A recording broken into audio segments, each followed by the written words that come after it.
ज्ञानाञ्जनतिमिरान्धस्य ज्ञानाञ्जनशलाकया चक्षुरुन्मिलितं येन तस्मै श्रीगुरवे नमः. శ్రీమద్భగవద్గీత అనుసారము మనమందరము కూడా ఆ శ్రీకృష్ణుడి యొక్క దివ్యాంశములు మాత్రమే. ఎప్పుడూ సంతోషంగా ఆనందంగా ఉండవలసిన సచ్చిదానంద స్వరూపులమే. అయినప్పటికీ ఈ ప్రపంచంలో మనం ఎన్నో రకాల బాధలకు, ఆందోళనలకు, భయాలకు గురవుతుంటాం. మనల్ని ఈ బాధల నుండి విముక్తి కలిగించడానికి సాక్షాత్తు భగవంతుడే ఒక సంప్రదాయ ఆచార్యుల రూపంలో ఈ ప్రపంచంలో అవతరిస్తారు. అట్లా అవతరించిన ఒక సంప్రదాయ ఆచార్యులే శ్రీ ప్రభుపాదుల వారు. మొత్తం ప్రపంచాన్ని అంతటినీ కూడా ఆయన ఈ భగవద్గీతని, శ్రీమద్ భాగవతాన్ని ప్రచారం చేసి ఆ జీవులను, మనల్ని అజ్ఞానం నుండి బయటకు తీసుకురావడానికి అహర్నిశలు ప్రయత్నించారు.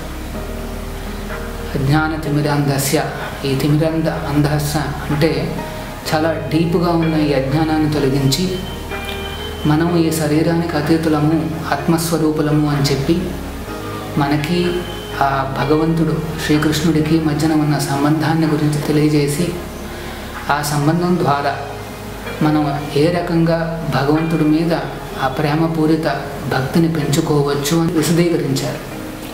మనకు జ్ఞాన చక్షువులను ప్రసాదించారు. సో మనం అట్లాంటి సంప్రదాయ ఆచార్యుల దగ్గర నుండి ఎన్నో రకాల బెనిఫిట్స్ని మనం పొందామన్నమాట.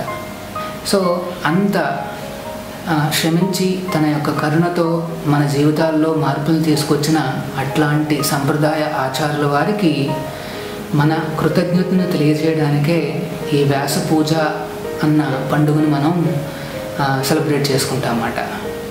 ఆ వ్యాస పూజ రోజున మనం ఒక భక్తుడిగా, ప్రభుపాదుల వారి యొక్క సేవకుడిగా మనం ఆయనకి ఏదో ఒకటి సమర్పించాలి. అంటే మనం కొద్దిగా ఏమన్నా చిన్న ఒక ప్రసాదాన్ని తయారు చేసి ఆయనకి సమర్పించవచ్చు. విశేషంగా ఆయన యొక్క గుణ విశేషాలను, లీలలను మనం ఒక చిన్న హోమేజ్ ఆఫరింగ్ కింద రాయొచ్చు అన్నమాట. అంటే ఒక A4 సైజు షీట్లు తీసుకొని మనం ఏదైతే మనలో మార్పులు వచ్చినాయి, లేకపోతే మనం ఏ క్వాలిటీస్ని ప్రభుపాదుల వారిలో చూసామో వాటిని అన్నిటినీ కూడా మేము సమకూర్చి ఒక పుస్తకం కింద తయారు చేస్తాం అన్నమాట. దాన్నే వ్యాస పూజ బుక్ అంటారు. ఆ పుస్తకాన్ని ప్రభుపాదుల వారి పాదాలకు మనం ఆ రోజున సమర్పిస్తాం.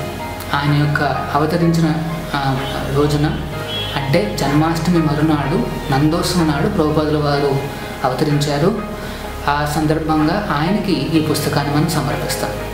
సో ఈ సందర్భంగా మేము అందరు భక్తులకి ఇచ్చే అడ్వైజ్ ఏంటంటే మనందరం కూడా ఒక చిన్న ఆఫరింగ్ రాద్దాము. ప్రభుపాదుల వారి వ్యాస పూజా పుస్తకం నిర్మాణంలో భాగం పంచుకుందాం.